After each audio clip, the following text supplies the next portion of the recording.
Outra coisa que aconteceu antes desse ponto demarcatório é que os deuses estavam entre nós. Havia uma íntima interação entre o humano e o sagrado. Os deuses nos orientavam e podiam ser tentados. Havia interação. Deuses podiam se casar com mortais e havia descendentes dos deuses. Por causa da história dos anjos caídos, que desceram para transar com mulheres humanas. Agora, os deuses não estão presentes. Então, há teorias de que esse foi o momento de uma virada na história humana. E há relatos de uma rebelião iniciada por um grupo de anjos, chamados de vigias. Uma das partes mais famosas do livro de Enoque é a história dos vigias. Essa história é sobre uns 200 anjos que estavam encarregados de vigiar a humanidade nos seus estágios iniciais e tinham que cuidar de nós, ficar nos observando. Os vigias são um grupo de anjos que foram mandados para observar os humanos, ajudar os seres humanos. Agora, os vigias são muito interessantes. São anjos que interagem com a humanidade. Tem uma breve referência a isso no livro de Gênesis, mas o livro de Enoque abrange mais e relata a história de forma mais completa. Isso foi retirado do cânone da Bíblia no surgimento da igreja, mas esteve lá por algum tempo. Assim que os vigias começaram a interagir com os seres humanos, eles ficaram fascinados por essa espécie e passaram a ter desejos por esse novo tipo. E de repente, a ideia original, as ordens originais que eles receberam, pareciam menos interessantes para eles. Eles chegaram ao ponto de querer ter esposas, crianças e decidiram se rebelar, ter corpo humano, se casar e ter filhos. De acordo com o livro de Enoque, o líder dessa rebelião foi um vigia conhecido como Shemiassa, ou Satanael. Poderia esse ser o mesmo personagem que conhecemos como Satanás? Então, o que estamos vendo na história de Shemiassa e dos vigias é muito similar à história de Lúcifer sendo o encarregado dos anjos. Nos dois casos, nos confrontamos com uma hierarquia de uma espécie que está entre nós e Deus. O líder que não concorda com Deus e que basicamente quer viver entre os homens. Quando se olha para as diferentes versões do livro de Enoque, a única coisa que combina em todas elas é que elas falam dos vigias. Os vigilantes do céu. E eles são os únicos que passaram conhecimento. E quando eu olho pelo lado dos vigias terem vindo do céu, então, pessoalmente, eu os interpreto como possíveis extraterrestres.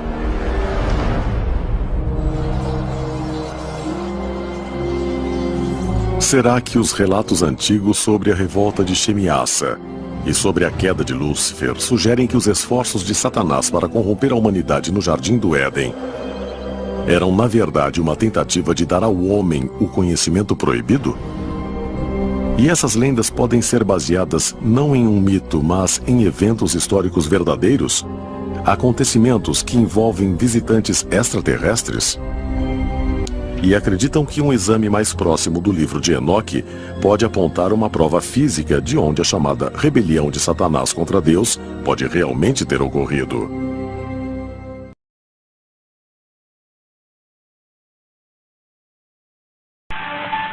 O Dr. I.D.E. Thomas vem de uma longa linhagem de pastores galeses. Ele é atualmente o pastor titular da primeira igreja batista de Maywood, Califórnia, e escreveu vários livros que tiveram ampla circulação. A resposta a tudo isso e a solução deste enigma cósmico pode ser achada no antigo livro de Gênesis. No capítulo 6 contam-nos um evento realmente surpreendente e bizarro. Os filhos de Deus viram as filhas dos homens e viram que eram lindas. E sentiram luxúria por elas. E casaram-se com elas e tiveram filhos com elas. Nos últimos 500 anos, a maioria dos eruditos, inclusive os evangélicos, interpretaram os filhos de Deus como os bons filhos de Sete. A interpretação antiga e, na minha opinião, a correta, é que os filhos de Deus eram seres demoníacos, anjos caídos. E que desceram à terra e sentiram luxúria pelas filhas dos homens. Casaram-se com elas e produziram esta progenie surpreendente. Esta progenie híbrida dos Nefílias. E a própria palavra Nefílias não significa gigante. Vem da raiz Nefal, os caídos. Os antigos pais cristãos, nos primeiros 4 séculos, homens como Irineu, Tertuliano, Ambrose, durante 400 anos não conheceram outra interpretação, exceto que a de que os filhos de Deus eram seres angélicos. Joséfos, um historiador judeu cosmopolita, diz o mesmo. Lemos isso no livro de Jó, que quando Deus fez a fundação da terra, os filhos de Deus gritaram de alegria. É óbvio que os filhos de Deus não podiam ser seres humanos se não tivessem sido criados por ele. Se esse fosse o caso de casamentos mistos entre homens bons e mulheres más, é, na verdade, surpreendente que Deus tenha feito o julgamento que ele fez. Deus tomou a si a ação de acabar com a raça humana. E a única família que foi deixada intacta para reestabelecer e repovoar um novo mundo foi a família de Noé. Soubemos que Noé era perfeito em suas gerações. A palavra perfeito não significa, neste caso, moralmente perfeito, pois sabemos da história de Noé, especialmente pelo que aconteceu depois do dilúvio, que Noé não era perfeito. Isso significa, então, que como o bezerro para o sacrifício pascal, esse bezerro tinha que ser imaculado, fisicamente puro, sem máculas. Esse parece ter sido o caso de Noé. A única família que permaneceu não contaminada por esses seres estranhos que apareceram do espaço. A única linha que era pura e limpa do ponto de vista de Deus para começar um novo mundo e uma nova civilização. Jesus disse, como nos dias de Noé, assim será nos dias da vinda do Filho do Homem. Dentre todos os patriarcas e profetas do Velho Testamento, a chave da profecia, acima de todas as outras, é Noé.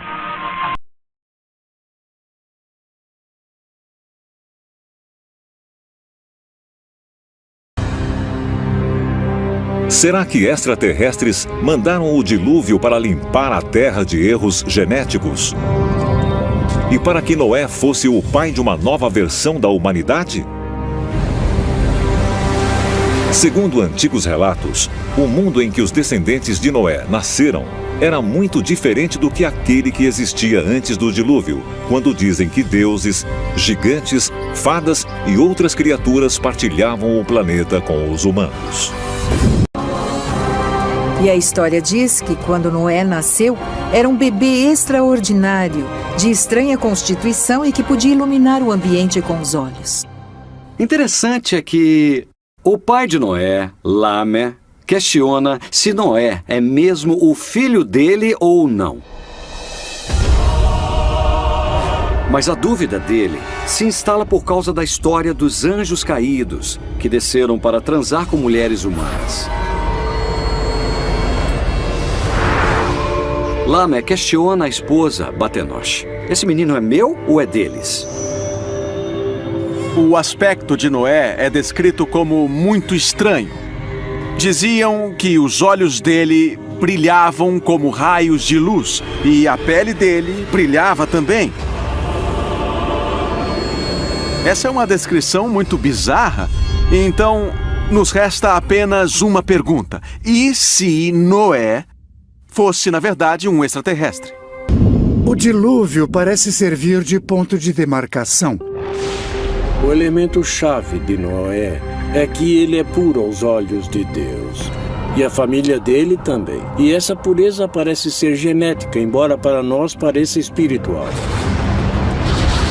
Para exterminar o resto da humanidade, o que ele exterminou foi a dimensão extraterrestre da humanidade, que aconteceu através da poluição da genética humana.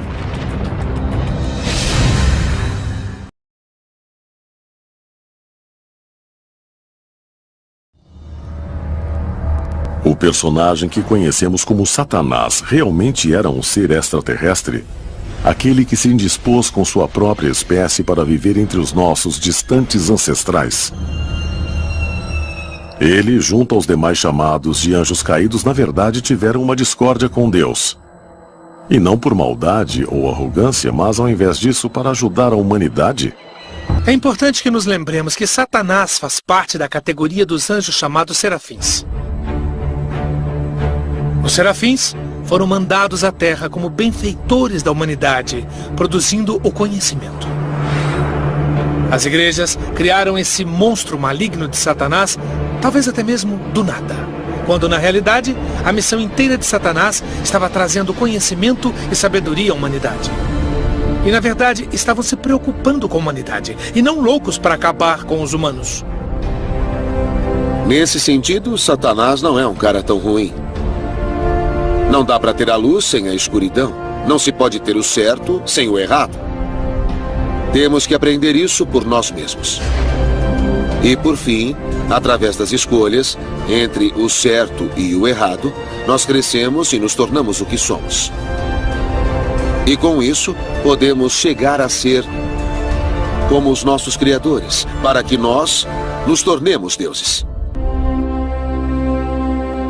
De inúmeros jeitos, Satanás pode muito bem ser uma pessoa, um deus, um anjo, um ET, que foi caluniado de certo modo. Lúcifer é que nem Prometeu, ele é o portador da luz. Ele é o deus do trabalho árduo, é o único que nos traz o fogo, é o único que nos dá a oportunidade para que façamos as coisas por conta própria.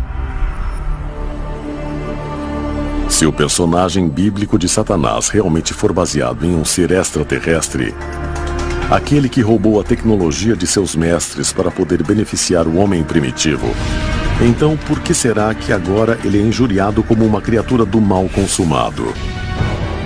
A maioria dos cristãos acreditam que os demônios são encarnações do mal dos outros anjos que seguiram Lúcifer em sua rebelião contra o Deus onipotente. Eles têm nomes como Belzebu, Asmodeus, Maluk e Mammon, e se dedicam a corromper as almas da humanidade. Biblicamente falando, o demoníaco vem dos anjos caídos. Aqueles que caíram com Lúcifer durante as grandes guerras no céu. E o objetivo deles é enganar a humanidade para que sigam um mau caminho, para se apartarem de Deus, e se dividem em muitas classes. Eles têm as ocupações mais básicas lá de baixo e seguem por toda a extensão até o estrategista, que está governando nos bastidores os assuntos da humanidade. Essencialmente, dá para imaginar uma estrutura militar, com os generais, oficiais, agentes particulares, a 9 níveis, que são anjos caídos de várias posições, os de baixo servindo os de cima e, por fim, obedecendo Satanás. Em muitas tradições religiosas, há ritos sagrados para exorcizar os demônios dos corpos dos aflitos. Será que os diabos e os demônios podem ser mesmo seres de outro mundo? E esse reino talvez não seja um inferno, mas um mundo extraterrestre verdadeiro? E eles realmente são seres do mal? Ou será que podem ter uma outra, talvez uma missão ainda mais profunda? A Bíblia fala sobre uma raça de répteis, os serafins. Eles são mencionados no livro de Isaías. Alguns interpretam como seres de fogo, mas o entendimento correto é réptil. Nós sempre tivemos conhecimento sobre os répteis. Alguns são bons, outros ruins.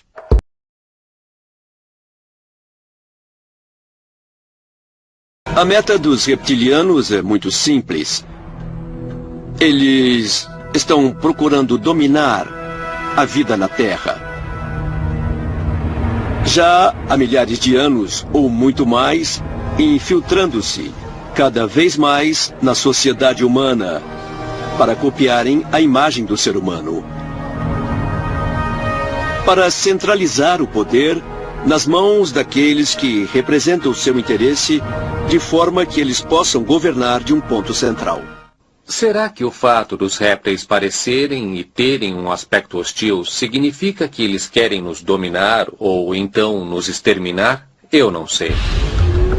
Nós podemos olhar pela perspectiva de que somos como gado. Os reptilianos não têm a menor intenção de nos dizimar, mas em certos aspectos somos úteis para eles da mesma forma que uma vaca é útil para o fazendeiro.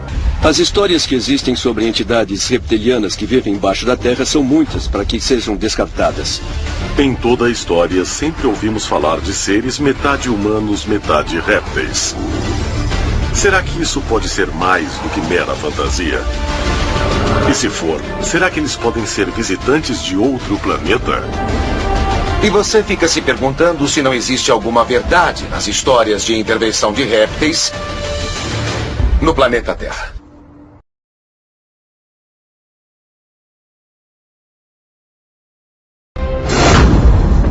Se os extraterrestres realmente vieram para a Terra para ajudar a humanidade, o que aconteceu com eles? Talvez a resposta seja encontrada em uma das mais poderosas sociedades secretas do mundo antigo que ainda existe hoje. 24 de março de 2014. 58 líderes mundiais se reuniram no Fórum Mundial de Haia para a terceira cúpula bianual de segurança nuclear. No centro da sala havia um holograma gigante girando em uma pirâmide, com 3 pequenas pirâmides de cabeça para baixo dentro dela. Esse símbolo, que também é usado como um bottom pelos delegados, é o logotipo oficial da cúpula. Mas há quem diga que ele representa outra coisa: o olho que tudo vê dos Illuminati. E essa sociedade secreta secular está viva e bem no século XXI, como comprovado pelos símbolos mostrados por celebridades, magnatas da indústria e até mesmo chefes de Estado. Os Illuminati dos dias modernos foram organizados por Adam Weishaupt, na Alemanha. Ele formulou planos para que seu grupo pudesse se infiltrar em todos os poderes fundamentais da sociedade, nas esferas políticas, financeiras e midiáticas no final de 1700. Quando falamos sobre os Illuminati hoje, falamos sobre a sociedade secreta mais poderosa que existe. São as pessoas que controlam tudo pelos bastidores.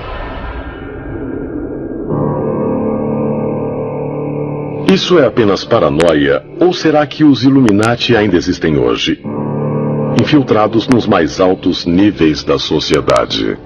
E se for assim, o que eles pretendem?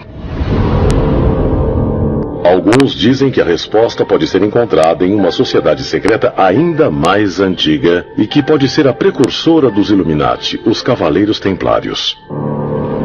Esse grupo de monges guerreiros foi formado em 1118 para proteger os peregrinos que viajavam a Jerusalém durante as cruzadas. Mas muitos afirmam que seu verdadeiro propósito era encontrar relíquias religiosas perdidas, escondidas no monte do templo. E durante seu tempo em Jerusalém, eles passaram de uma relativa obscuridade à ordem mais poderosa das cruzadas. A influência deles era tão grande que havia muitos rumores de que estavam ligados a demônios. Jacques de Molay, a principal figura histórica da Ordem dos Templários, foi preso sob acusação de traição e heresia, por alguma coisa como adoração ao diabo, por alguma forma de adoração do lado negro.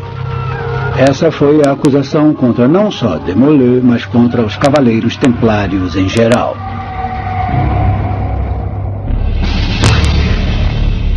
Será possível que os Cavaleiros Templários realmente estivessem em contato com entidades sobrenaturais que encontraram no Monte do Templo?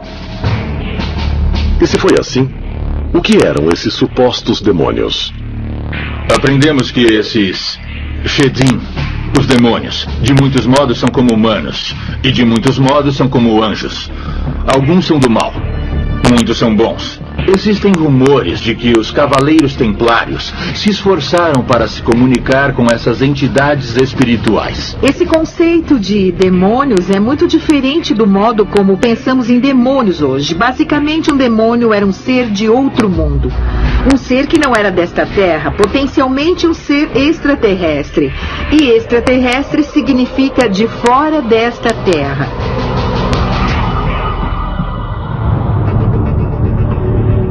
Teriam sido os templários realmente influenciados por alienígenas mal interpretados como seres espirituais? Alguns teóricos dos antigos astronautas dizem que os cavaleiros templários estavam em contato com os mesmos extraterrestres, conhecidos nos tempos bíblicos como os vigilantes. E como evidência, eles apontam para um dos símbolos mais proeminentes dos templários, o mesmo símbolo que estava virtualmente presente na cúpula de segurança nuclear. O olho que tudo vê. Esse símbolo, que às vezes é apenas um olho, mas muitas vezes aparece como um olho dentro de uma pirâmide, foi usado pelos antigos egípcios, cavaleiros templários, Rosa-Cruzes, maçons, Illuminati, e está até incorporado no grande selo dos Estados Unidos. É um símbolo mais comumente interpretado pelo significado de que alguém ou alguma coisa está nos observando. Milhões de pessoas no mundo todo acreditam que nós fomos visitados no passado por seres extraterrestres. Será que alienígenas antigos ajudaram a moldar nossa história? Será que os relatos recentes de encontros entre seres humanos e estranhas criaturas reptilianas poderiam servir de prova de que nossos ancestrais répteis ainda existem? Mas se existirem, qual será o objetivo deles? E se existe alguma espécie de batalha entre várias raças extraterrestres? E se os reptilianos foram obrigados a fugir para baixo da Terra, longe da nossa civilização, por causa de outros extraterrestres que, de certa forma, ganharam a guerra pelo planeta Terra?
Two authors, Zecharia Sitchin and the British genius John Marco Allegro, who translated large parts of the Dead Sea Scrolls, studied ancient Sumerian clay tablets, which were discovered at Nineveh in the 1800s.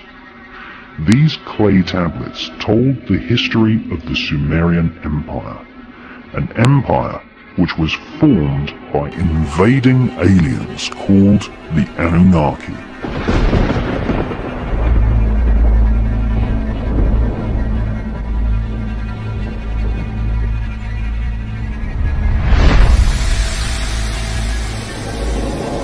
Sumer's original name was Ki-en-Gir, which means the land of the kings with blazing rockets.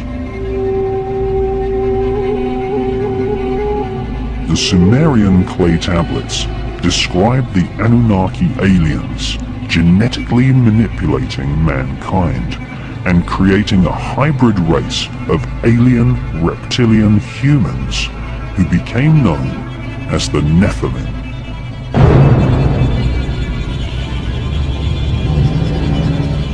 Nephilim are also known as the Elohim in the Bible.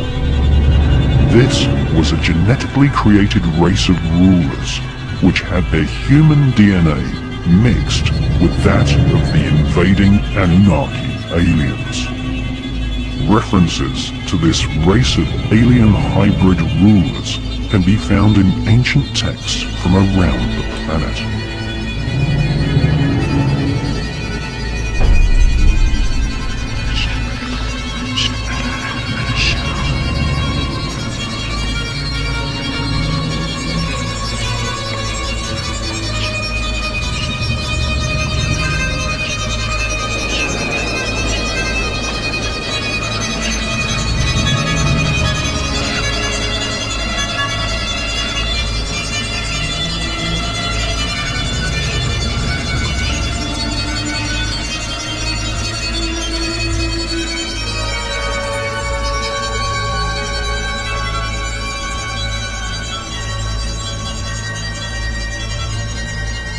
The Sumerian Empire was the place where Zoroastrian, Hindu, and Judaic religions all began.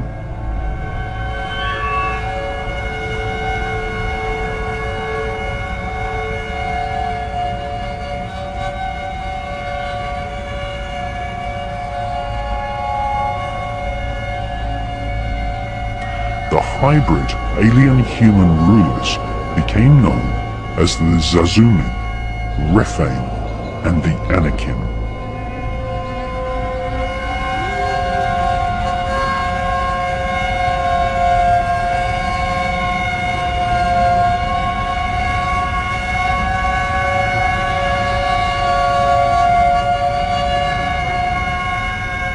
The world's most famous author on the subjects of the occult and human consciousness is David Icke. In his books, The Biggest Secret and Tales from the Time Loop, David Icke reports that blood sacrifice was an important part of ancient cultures in Babylon and also in Central America. In the legends of Babylon, the kingdom of ancient Iraq, which supplanted Sumeria, the drinking of human blood and the sacrifice of children was performed to please the alien gods who had invaded from the stars.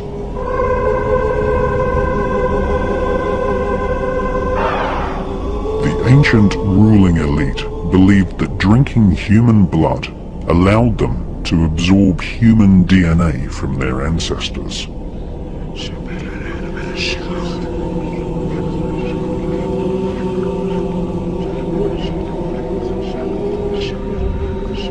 The Vatican continues this ancient blood-drinking ritual to this day with the symbolic drinking of the blood of Christ. David Icke claims blood-drinking rituals have been performed by members of the royal political elite throughout history.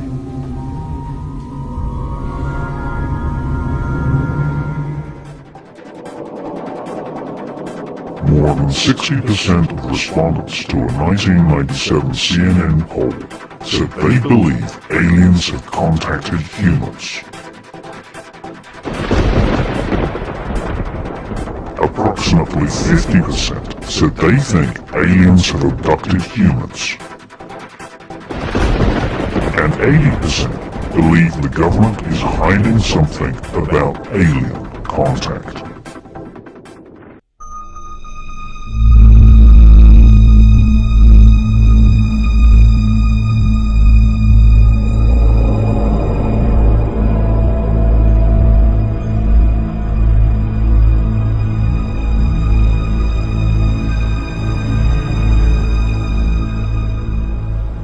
All over planet Earth, archaeological evidence of alien invasions exists. None more so than in ancient Iraq, the country which gave birth to the Sumerian and Babylonian empires. 6,000-year-old clay tablets tell of aliens invading from the stars who enslaved and genetically modified mankind.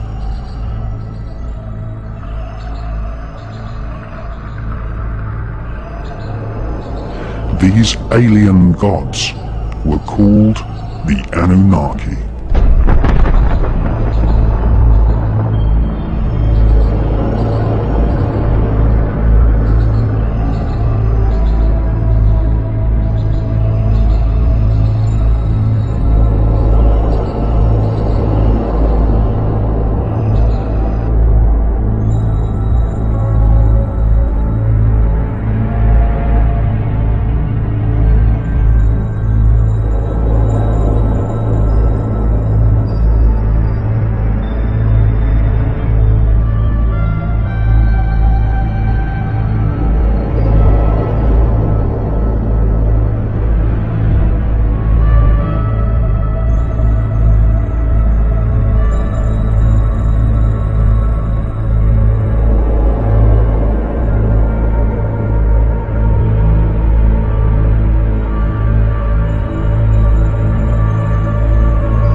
There is evidence that alien invaders inspired ancient man to create electricity. Electricity was only discovered, or should we say rediscovered, in 1786 by the Italian Luigi Galvani. In 1936, Wilhelm Koenig discovered a clay vase in the vaults of the Baghdad Museum. The vase is thought to date from the Sumerian civilization, which predates the pharaohs of ancient Egypt. Inside this ancient clay vase was a copper cylinder with an iron rod running through the center, capped with oxidized lead. Koenig immediately realized that this was an ancient battery. Egyptologist Dr. Arne Eggebrecht discovered another so-called Baghdad battery during his expedition in Iraq. He poured grape juice into the vase, and a voltometer immediately registered half a volt of electricity.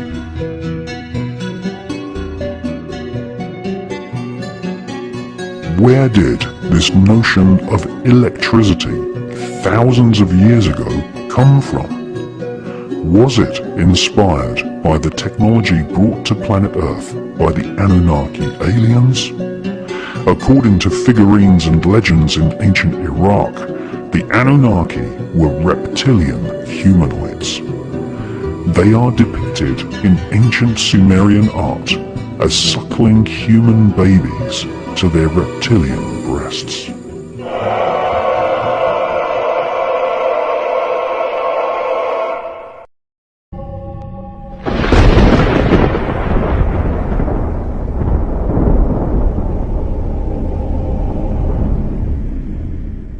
Some authors have interpreted the mythologies of ancient Greece to infer that aliens from another world invaded and gave mankind the secrets to mathematics and astronomy. Greek mythology is full of strange alien-type creatures and beings with supernatural powers and advanced technology.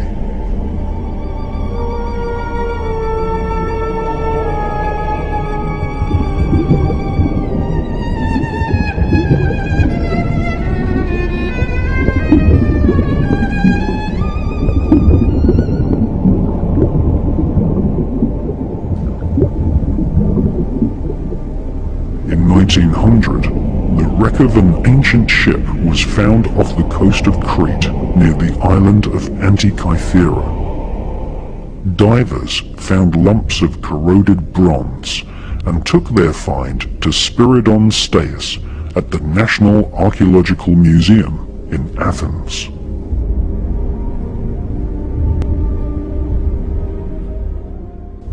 Spiridon Staius discovered a complex and elegantly made mechanism, like the interior of an expensive handmade clock, inside the corroded lumps of bronze.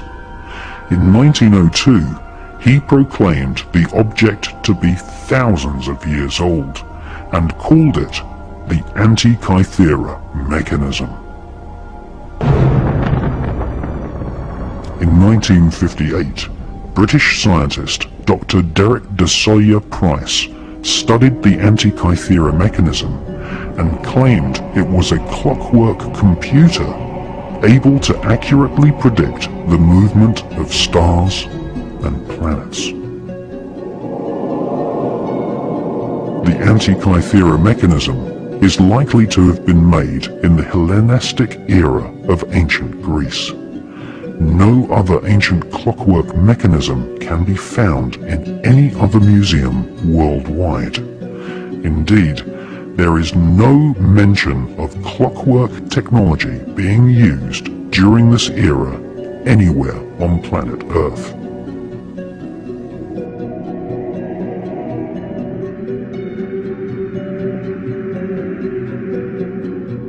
In 1971, the Antikythera mechanism was X-rayed, and scientists were astounded to discover that there were complicated meshing gears, far more advanced and complicated than the clocks which were invented for maritime navigation in the 1500s.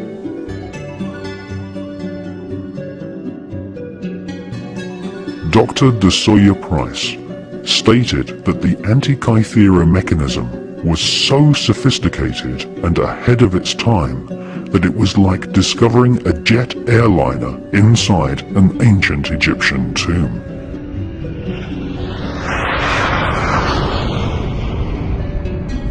The mechanism had clearly been owned by someone who kept its existence absolutely secret.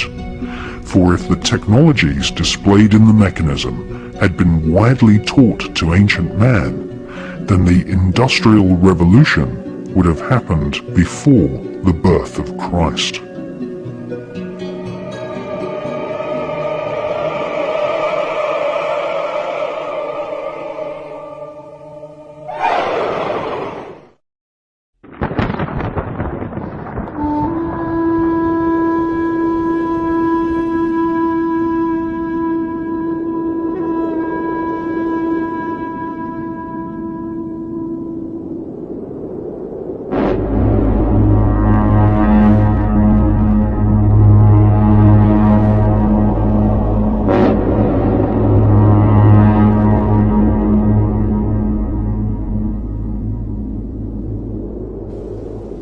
In the 1970s, the skeptical magazine Fortean Times claimed a man had faked an archaeological artifact which had supposedly been discovered in Nepal.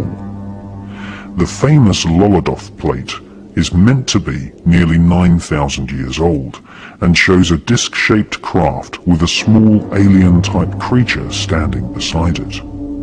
This controversial item is either a fake or one of the most obvious warnings from the past that aliens have visited the Himalayas.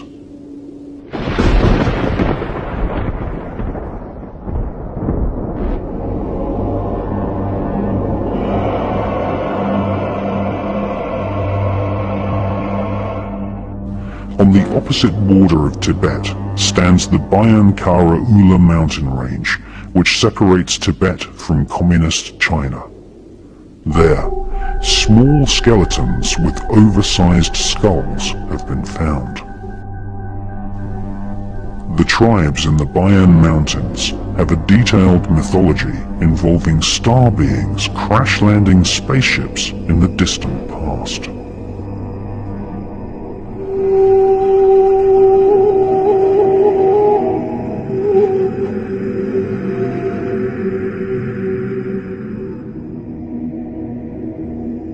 Chinese archaeologist Chi Pu Tei conducted an expedition to the area in 1938 and discovered caves which had carved pictograms showing star charts, the Moon, and the Earth, with dotted lines showing the orbits of planets. Jade figurines have been found in this area, which display a remarkable similarity to the grey aliens reported worldwide by millions of people.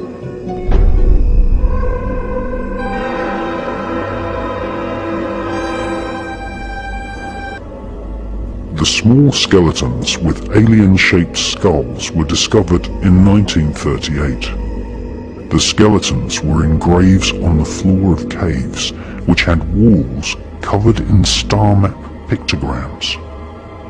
The graves were laid out in geometric lines. Amongst these graves, hundreds of circular stone plates were discovered, which had spiral etchings on them.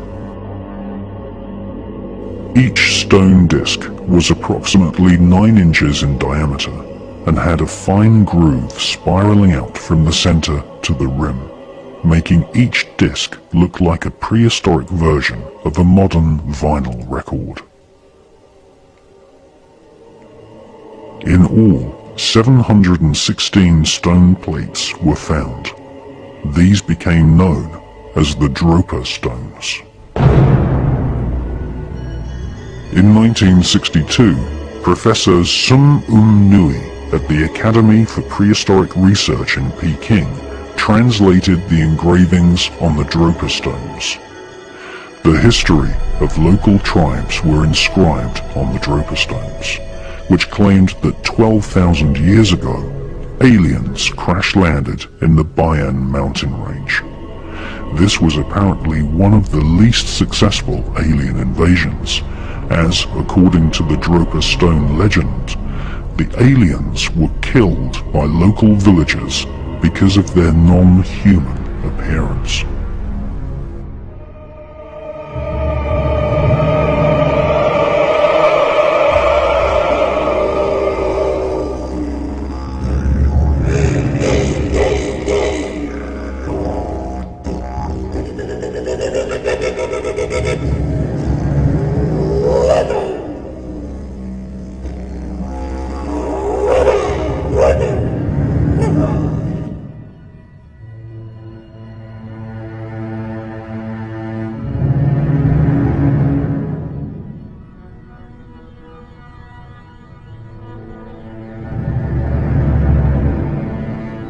Ancient Aboriginal rock art shows many examples of alien-type beings which are known as Wanjinas.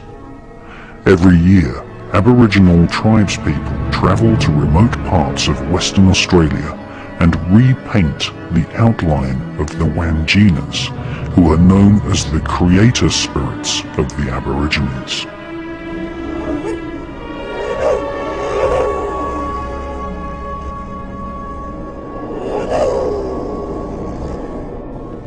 By repainting the figures, Aborigines are making sure the memory of these Wangina creatures are never forgotten.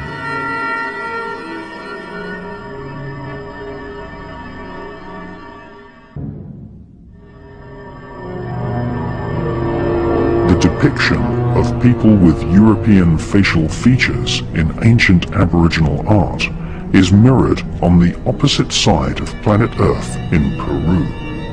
Again, we see depictions of bearded European people at a time and a place where no such Europeans should have existed.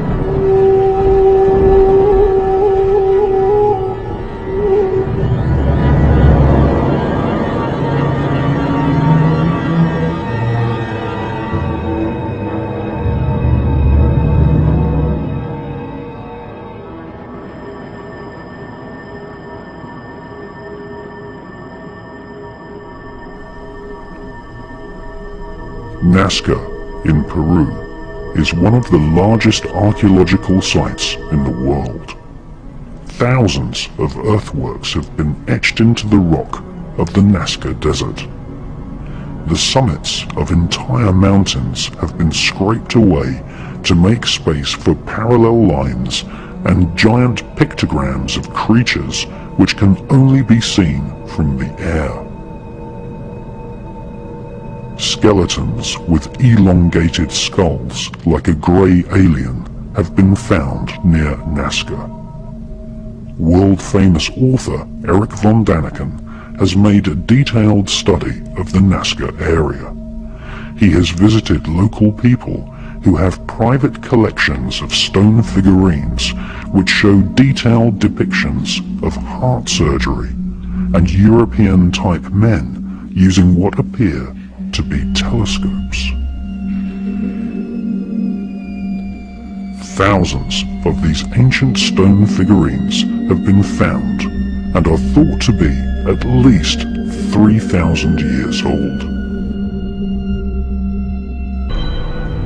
Time and time again, people who have been abducted by aliens claim that they received telepathic messages from these beings. Many people claim that the Greys are a telepathic species who do not speak, but prefer to transfer thoughts containing colors and symbols with the power of their minds.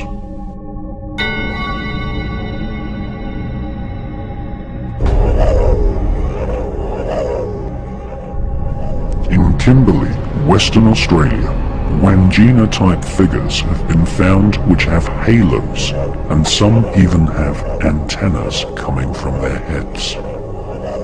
The halos and antennas could be a symbolic representation of the power of telepathy.